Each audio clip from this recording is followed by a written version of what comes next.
My name is Ron Miriello, and we are in front of an exhibition I created called Found Adrift. I found this incredible compilation of seaweed from Maine from 1870. These are some of the representative pictures. This is actually an original page.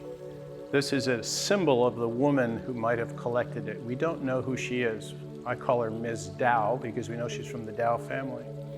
And these pages are here so people start to understand and can go down the pathway of the exhibition by knowing it's all about nature and discovery and wonder and poetry and letting yourself appreciate aesthetics to actually go deeper and find out what nature's trying to tell us. So these are all different studies.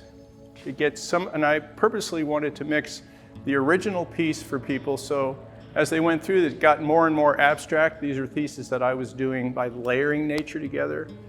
The real vision I wanted for the show is people to go, what the heck is that? This is a study on mylar, which I was trying to figure out how to create movement and the sense of being in water. It had a lot of interesting qualities, but I didn't like plastic. So that's what gave me the idea of printing on transparent fabric, because when these move, and they layer next to each other, you kind of get the feeling of going through a kelp bed or being underwater.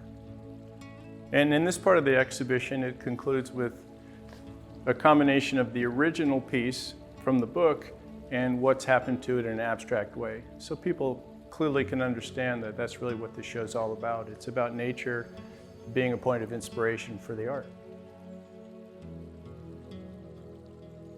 These pieces are huge enlargements of the original seaweed, and they take on an entirely new character when they're enlarged, completely abstract, almost astronomy-like. And then you start to see a series of patterns hidden in these pieces. Obviously, the microscope does this, and scientific study is all about enlargement and study.